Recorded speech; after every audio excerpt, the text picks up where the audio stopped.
Coups, dictatorships, revolutions, and civil wars. This series examines the modern history of Latin America and focuses on 6 countries: Brazil, Chile, Panama, Nicaragua, Venezuela, and Colombia. It hears from politicians, journalists, and ordinary people on the political upheavals that have characterized a divided continent. In this episode, turmoil in Venezuela, a merciless drug war in Colombia, a geopolitical shift in Panama, and in Brazil, the dramatic rise and fall of the far right, all in the shadow of the United States.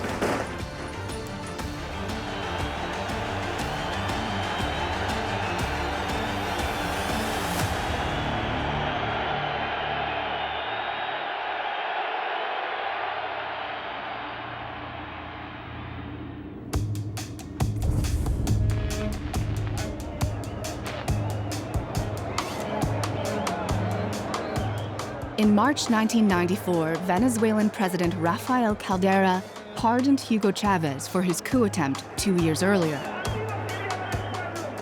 4.5 years later, Chavez traded his military uniform for the suit of an anti-establishment politician.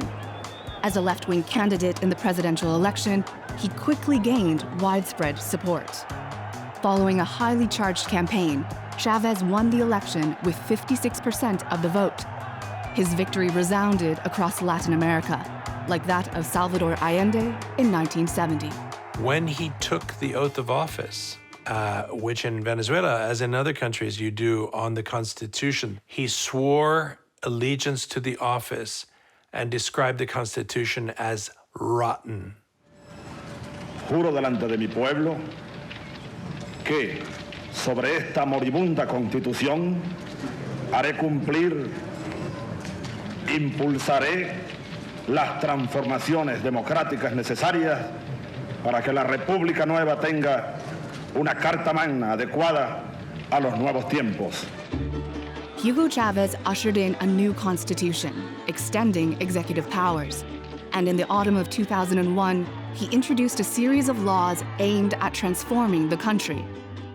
Estábamos viendo que nuestro sistema de vida, nuestro sistema de gobierno, todo lo que había costado la fundación de la mayor y mejor democracia de América Latina estaba en peligro.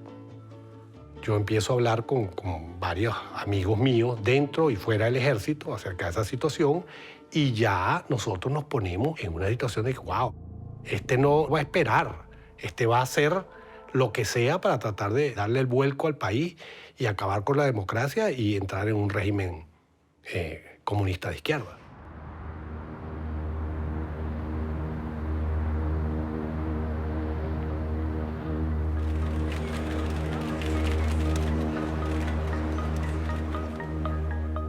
I was selected by President George W. Bush to be Assistant Secretary of State. And sure enough, Chavez was one of the many problems. A delegation of Venezuelan businessmen visited Washington in 2001, and the group was led by Pedro Carmona.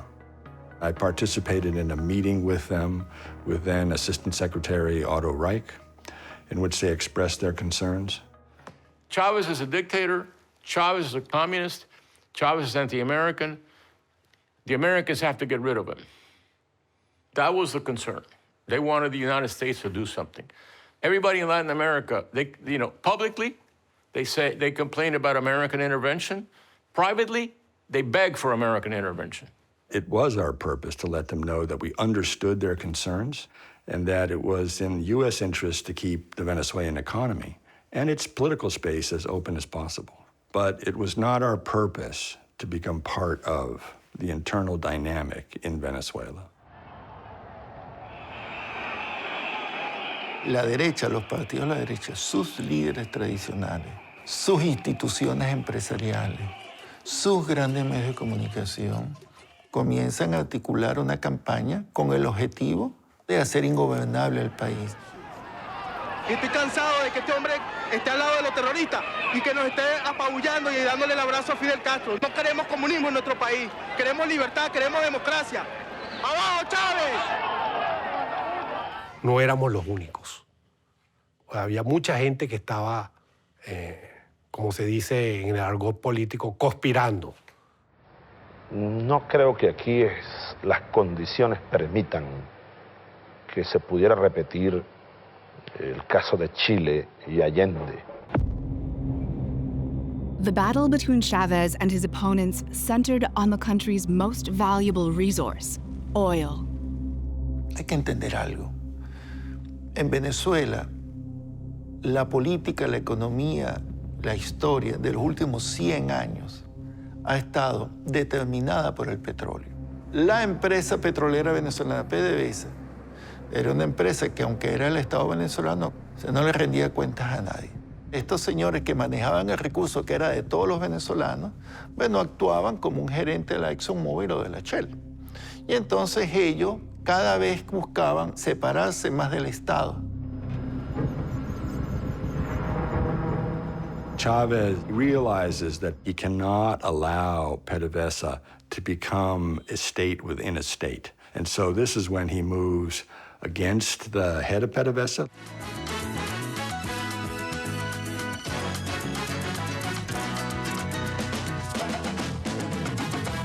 Anuncio la despido de las siguientes personas. Muchas gracias por su servicio. Señor Juan Fernández está despedido de Petróleos de Venezuela. Eddie Ramírez, director gerente hasta el día de hoy de Palmavén, afuera. Se convirtieron en saboteadores de una empresa que es de todos los venezolanos. Después de la destitución de los directores de PDVSA, planeamos una gran movilización a nivel de la ciudad de Caracas y todos sus alrededores a pedir la renuncia del presidente porque estaba llevando al país al despeñadero.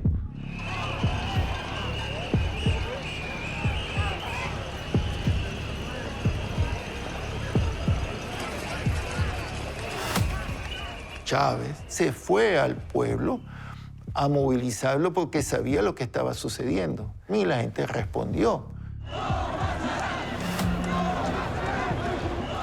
Y la gente que apoyaba al del presidente Chávez se congregó en torno a Miraflores a defender a Miraflores.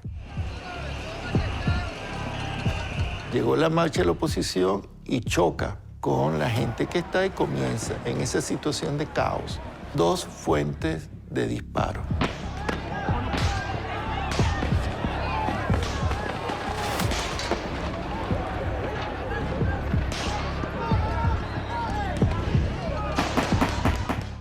Murieron más de 10 personas, 17 personas más o menos. Herida de un tiro en la cabeza. Y esa fue la excusa que utilizaron los militares involucrados en el golpe para pronunciarse en contra de Chávez. Hemos decidido dirigirnos al pueblo venezolano para desconocer el actual régimen de gobierno y la autoridad de Hugo Rafael Chávez Frías. Esto no es un golpe de Estado, no es una insubordinación, es una imposición de solidaridad con todo el pueblo venezolano.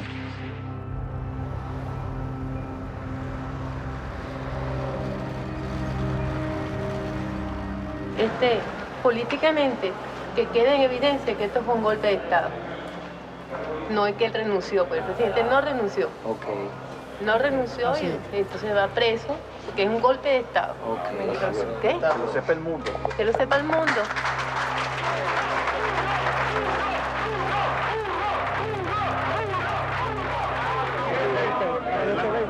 Presidente. Adelante, señor. Presidente, volveremos, no joda. Esta vaina no es la final. Que no nos hemos ido. Así es, carajo.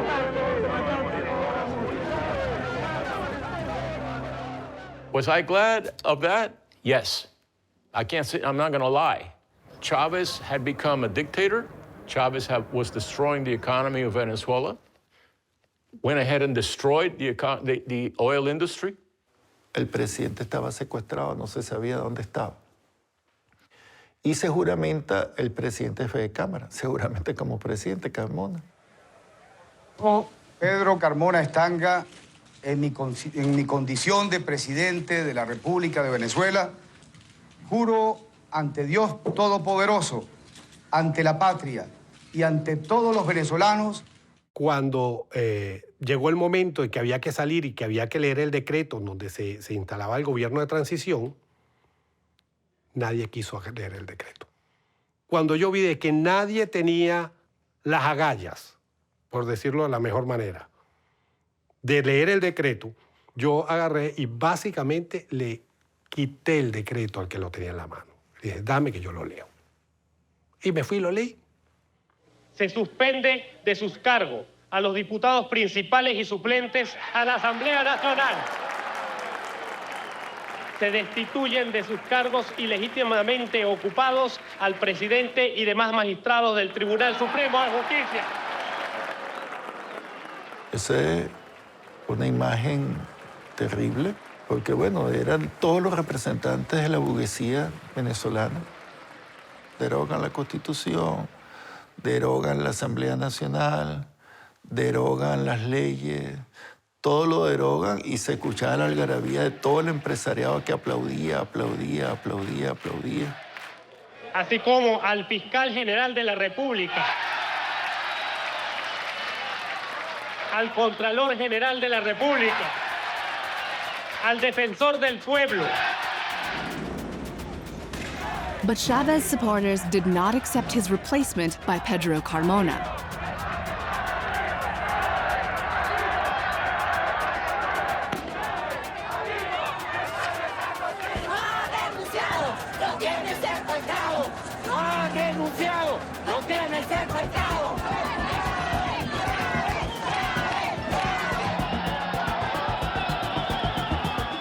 Lo que fue definitivo fue que el pueblo pobre se lanzó a la calle y la gente exigía que Chávez volviera o iba a haber una gran confrontación.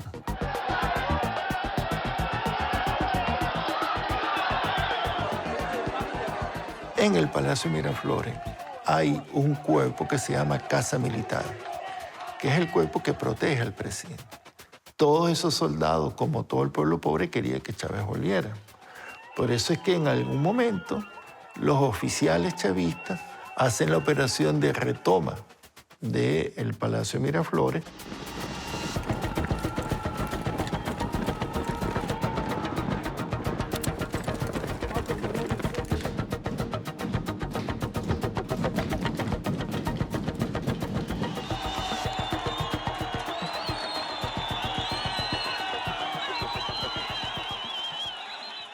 Las fuerzas internas de Chávez habían tomado el palacio ya desde adentro y nos pusieron presos, pues nos dejaron detenidos pues a todos.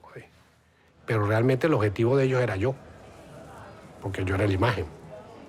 Básicamente el haber leído ese decreto me puso a mí como la imagen de todo el movimiento. Pues.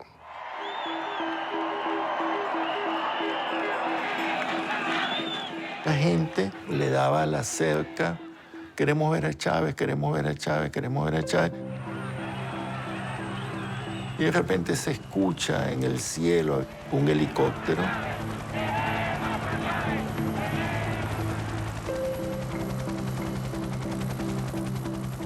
De repente aparece en escena el presidente Chávez bajando por una escalerilla. Bueno, Caracas explotó de júbilo y esa gente, toda esa cantidad de gente que estaba colmando. Chávez was back.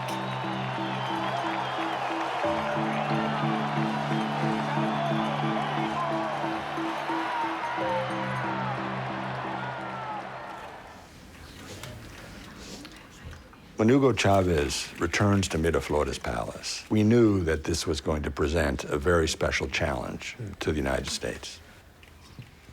Members of his government, and then Chavez himself, blamed the United States for what he considered to be a coup attempt, an effort to remove him from power.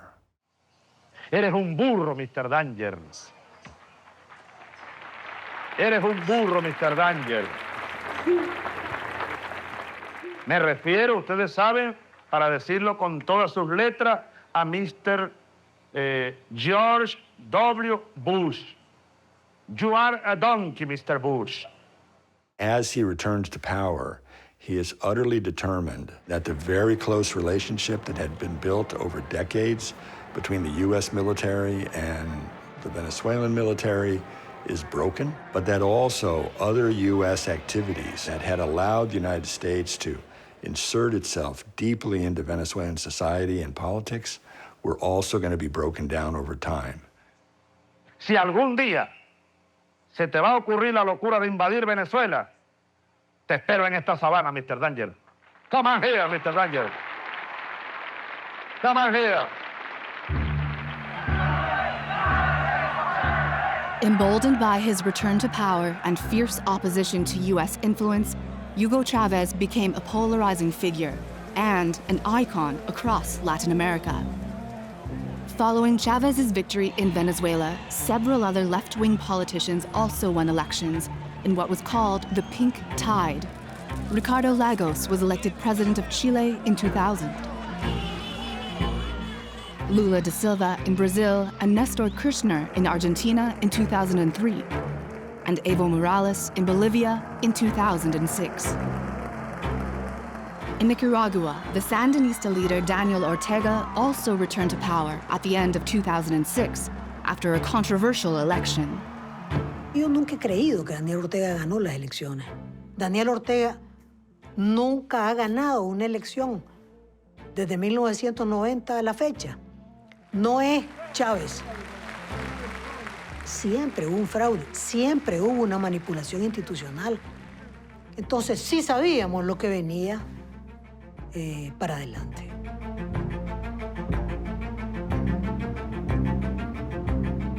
But while the so-called Pink Tide engulfed a large part of Latin America, a right-wing hardliner, Alvaro Uribe, had been in power in Colombia since 2002. Prudencia, muchachos. Prudencia. Colombia had been a close ally of the United States, but it was now embroiled in a series of violent drug wars that threatened the stability of the entire country.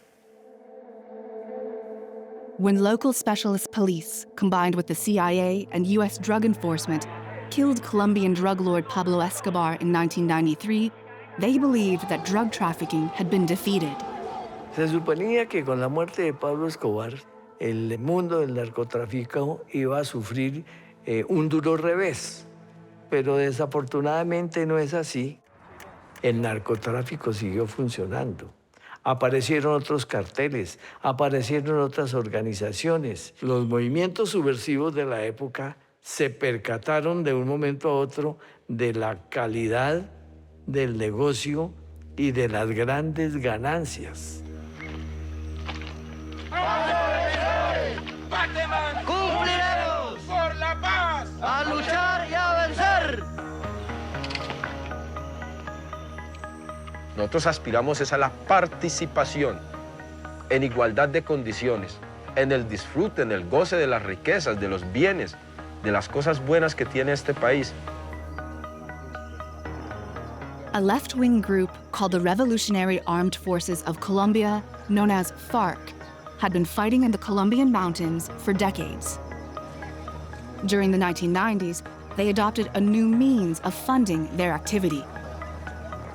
It's around that time where you begin to see the FARC really go heavy into the narcotics business, not as the commercial agents of drugs, but as the folks who taxed the narcotics traffickers who grew the coca leaf. And they used the mountains and the plains of Colombia to raise an enormous fortune.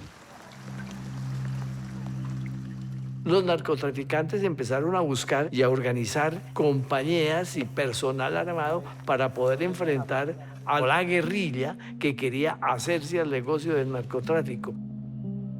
Ahí empezó una guerra muy dura entre guerrilla y los narcotraficantes. Y entramos en una posición bien difícil. By 2000, violence in the country had reached unbelievable proportions. The FARC guerrillas had become hugely powerful. They controlled vast swaths of the countryside. In certain parts of the country, they outmatched the Colombian army. There was mounting concern about the stability of the Colombian state. Colombia was about to collapse.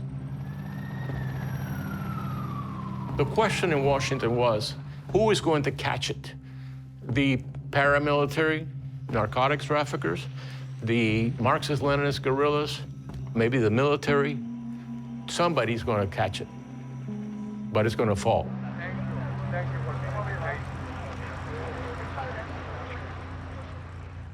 La amenaza que Colombia ha tenido del terrorismo financiado por la droga es una amenaza que puede afectar a todo el vecindario y que puede afectar a todo el continente.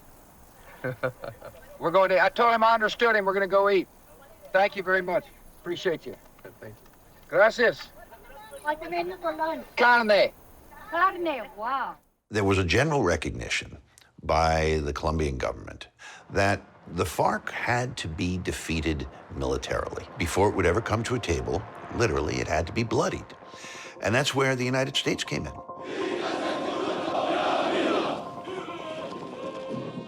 Plan Colombia was an initiative that provided military aid to Colombia to primarily fight the FARC because they could not allow for it to become a failed state or a narco state. Colombia became a huge recipient of American foreign assistance. It was, I believe, the number 3 recipient after Israel and Egypt. Plan Colombia dealt with equipment. It also provided training, small unit tactics, jungle training, weapons training.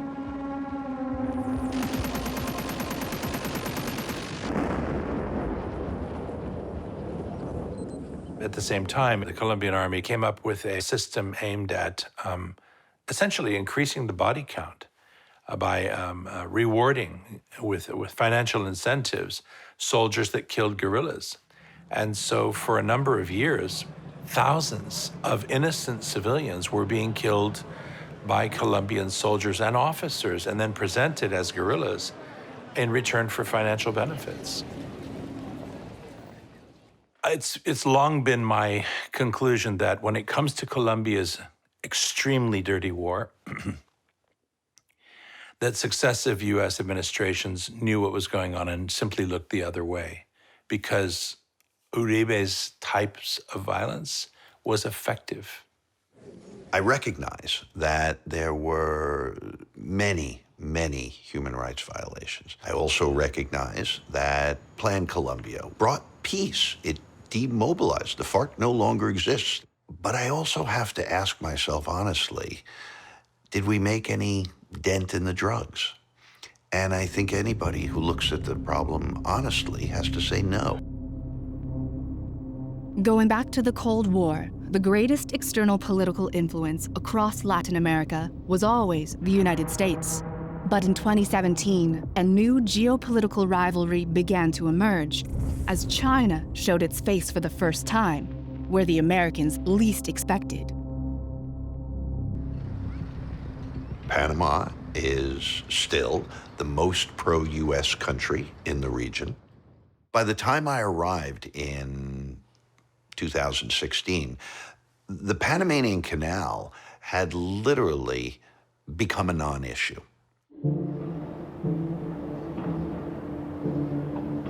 Panama spent several years expanding the canal, which doubled the ability of moving ships back and forth. When it was finally inaugurated in 2016, the very first ship that came through was a huge, vast Chinese ship. And I think for a lot of people, this symbolized the rise of China in Latin America. The fact that China was now nipping at the heels of the US internationally in every way. En ese momento, la República de Panamá no tenía relaciones diplomáticas con la República Popular China. Era una tarea pendiente para Panamá. Recordemos que para establecer relaciones diplomáticas con la República Popular China había que terminar relaciones con Taiwán. Since the 1970s, China had refused to invest in any country that recognized Taiwan. In 2016, Taiwan only had 22 international allies left, and half of these were in Latin America and the Caribbean. Losing them would be a big blow to Taiwan's main ally, the United States.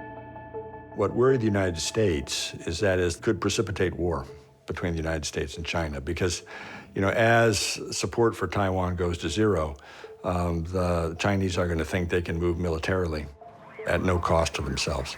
But the United States would respond.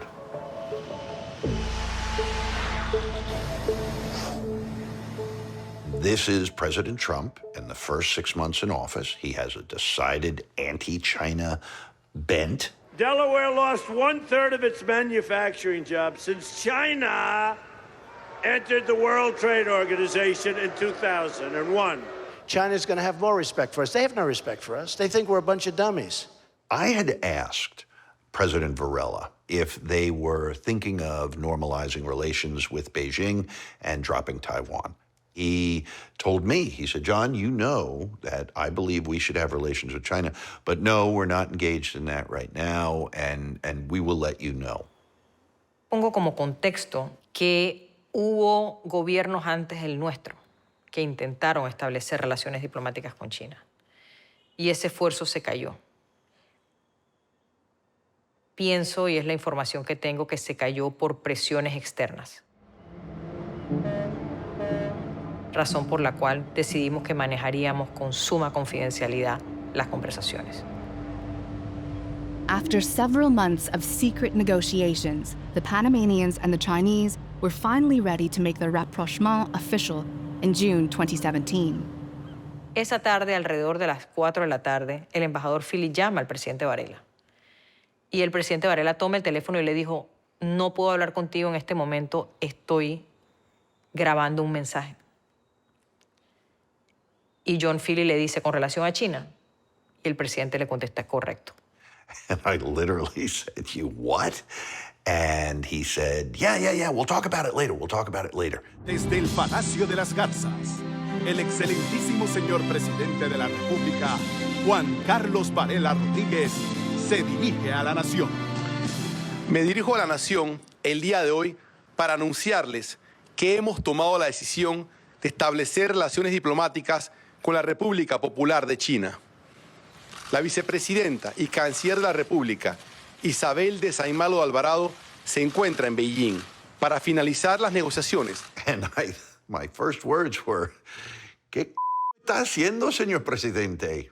Literally, what are you doing, Mr. President?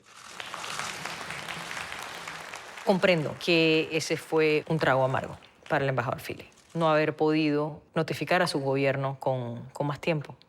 Y fue así porque así decidimos que fuera. I said, look, I can't tell you what the reaction is going to be in Washington. President Trump is probably going to be pretty upset. 2 weeks later, Panamanian President Juan Carlos Varela arrived at the White House for a planned visit. I did not understand why we would go ahead with such a visit after Panama had treated us in this fashion. Panama Canal is doing quite well. I think we did a good job building it, right? Yeah. We did a very good job. Yeah. But things are going well in Panama. The relationship has been very strong. We are developing new things to do and only getting stronger. Had there been any other president but Trump, then I think there would have been very strong reaction. The lack of reaction from the United States, I think, gave an unintended signal to others that, yeah, go ahead, we don't really care. The Dominican Republic, El Salvador, Honduras, and Nicaragua soon followed Panama. China's influence now extended across the whole continent, except Brazil, where in 2018 a conservative politician emerged as a so-called strongman presidential candidate. Vamos falar sobre a questão da China no Brasil, então. Qual é o problema? a grande máxima, né? A China não está comprando no Brasil, ela está comprando o Brasil. Jair Bolsonaro was not very well known outside political circles in Brazil, but he won a surprising landslide victory in the presidential election in October 2018, with more than 55% of the votes. Como ele virou presidente, eu não sei. Ele dizia lá umas bobagens na Câmara dos Deputados e ele não tinha prestígio nenhum. Fica aí, Maria do Rosário, fica! Há poucos dias tu me chamou de estuprador no Salão Verde e eu falei que não ia estuprar você porque você não merece. Fica aqui pra ouvir! Eu até sou favorável que a CPI, no caso de Chico Lopes, tivesse pau de arara lá. Ele merecia isso, pau de arara. Funciona. Eu sou favorável à tortura, tu sabe disso. Vamos fuzilar a petralhada aqui do Acre, hein? Governo covarde, comunista, imoral, Eu dizia, vocês não vão fazer nada? Eu dizia lá para a assessoria parlamentar, eu dizia, não, ninguém liga para o que ele diz, ninguém liga para o que ele diz.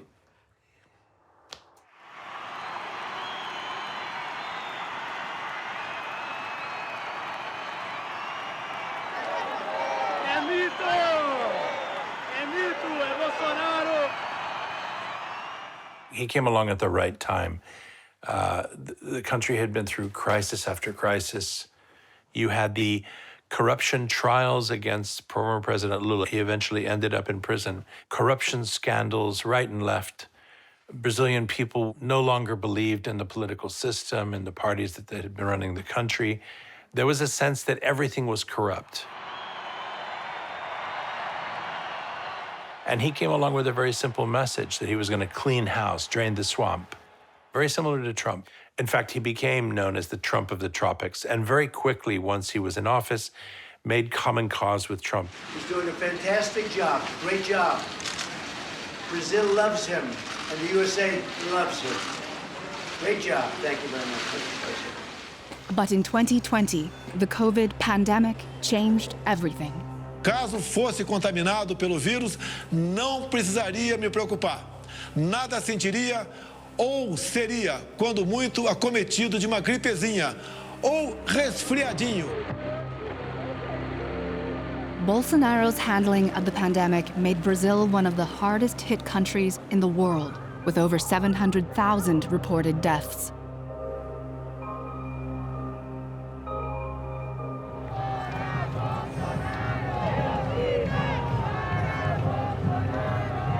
With Bolsonaro's popularity already in freefall, in March 2021, his political capital suffered another blow. Boa noite. Boa noite. O ministro do STF, Edson Fachin, anula as condenações de Lula na Lava Jato. E o ex-presidente recupera os direitos políticos e se torna elegível. For Bolsonaro, the return of Lula was massive. Lula is one of those extraordinary politicians. He has huge charisma. He's a small man with a huge personality. He was the most popular politician in the country, and he empathizes on behalf of people who are poor. And in a country like Brazil, there are a lot of poor people.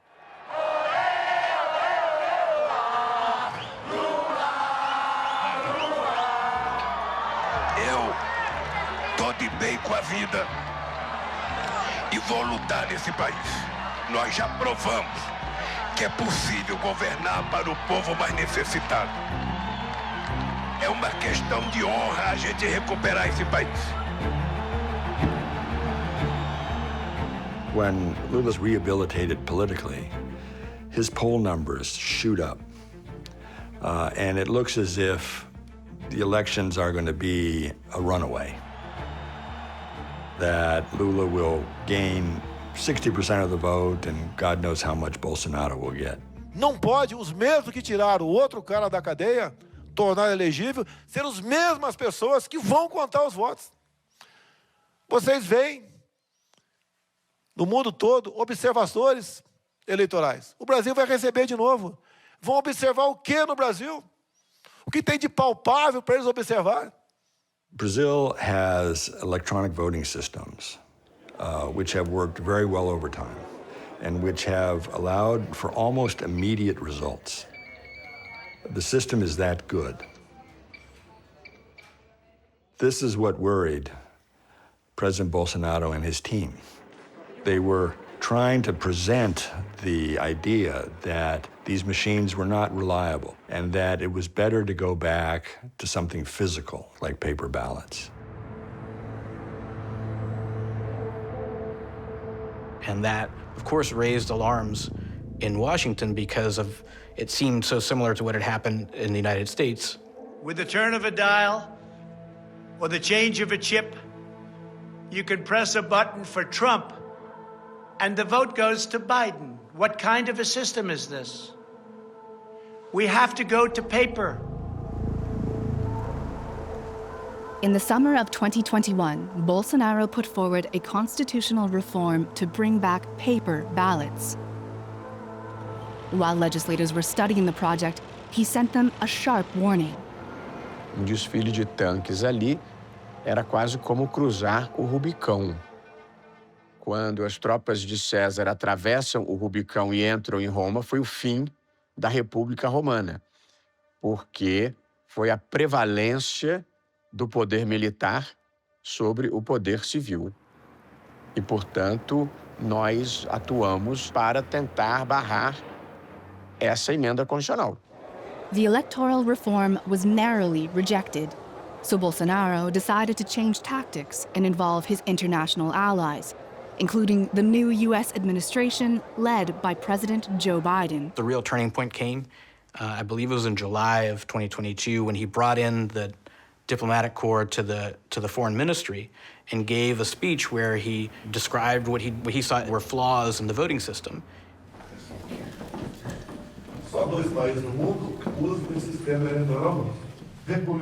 By inviting the United States to this presentation, and they made us a part of that conversation, and we had to speak very clearly in response to that. Otherwise, it would have been a tacit acceptance. You have to remember that in the aftermath of the 1964 coup, the United States had been accused of fomenting it. And so for the United States to put itself into conversations with Brazilians about their democratic process was a very big deal. And quite in an extraordinary break with tradition, the Biden administration sent down some of its very top officials, from the CIA Director Burns to the NSC Director Jake Sullivan, the Pentagon Secretary Lloyd Austin, and others, to talk privately with some of the generals. The message that they got was that they should stay in the barracks and out of politics. Isso era muito importante porque não há golpe de Estado sem militares. E os militares brasileiros têm uma relação muito profunda com os Estados Unidos. E, portanto, uma postura dos Estados Unidos contrária ao golpe fazia diferença naquele contexto.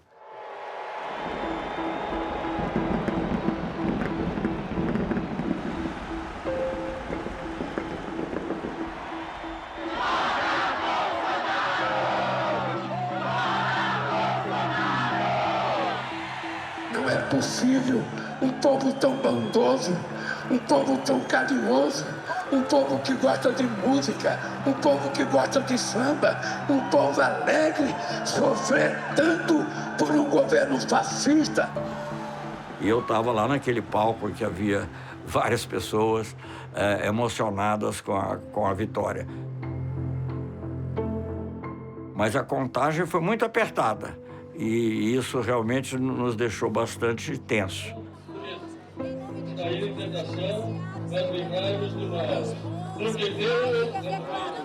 Eu vejo o Brasil de amanhã da seguinte forma: por um lado, o Lula não vai conseguir governar. Ordem e progresso na nossa nação. Immediately, Bolsonaro's supporters began to question vehemently, violently, belligerently the results.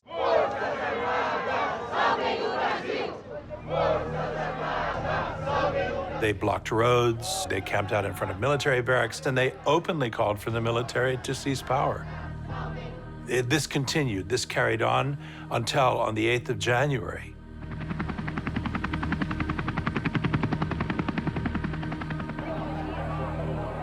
was on a highway with my wife when we started to see messages of turmoil.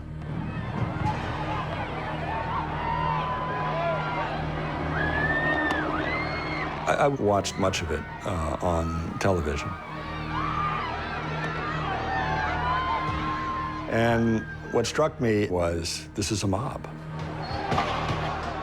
It was a violent, aggressive assault on major institutions like the Congress, the Supreme Court, the presidency.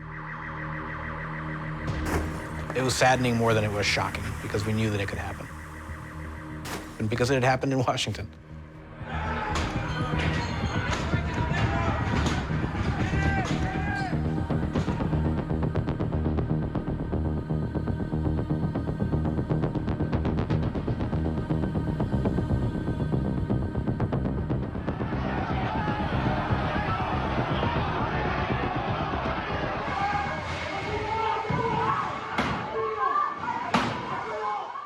President Biden decided that he needed to say something quickly and directly to President Lula, understanding, having just gone through January 6th, what this must feel like. Lula was in Sao Paulo that day, but swung into action really quickly and managed to get loyal members of the military police to act quickly and to get the crowd under control.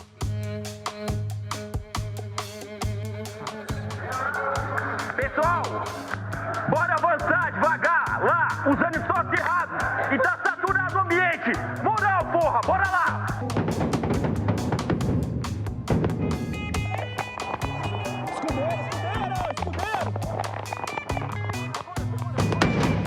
It took several hours. There was a lot of destruction done, but by nightfall, it was over.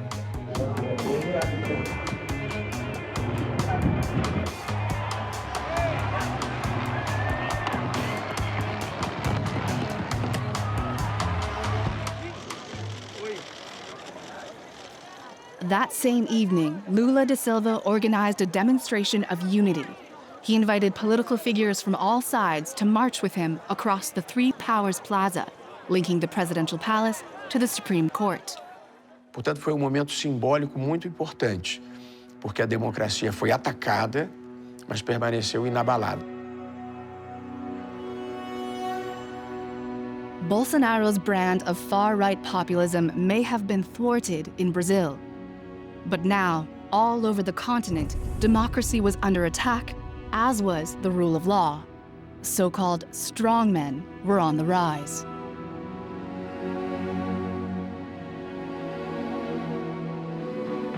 In Nicaragua, Daniel Ortega and his wife suppressed any form of opposition. To some, they resembled the dictators they'd ousted 40 years earlier. En algunas cosas, los Ortega han superado a los Somoza. Es decir, los Somoza nunca se atrevieron a apresar a todo el liderazgo de la oposición durante tanto tiempo. In June 2021, Dora Maria Tellez was arrested, jailed, and subjected to solitary confinement for more than 18 months. Finalmente, en la madrugada nos sacaron. Entonces ahí nos hicieron firmar un papel que decía que voluntariamente salíamos del país hacia Estados Unidos. El exilio es como que te arrancan de raíz, pues.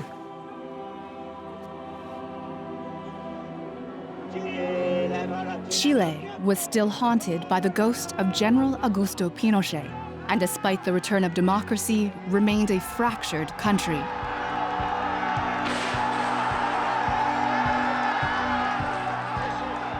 Colombia was now governed by a former rebel leader, but like much of the rest of the continent, the country remained in the grip of the major drug cartels. In Honduras and El Salvador, left-wing leaders resorted to ultra-repressive methods to fight gangs and drug trafficking.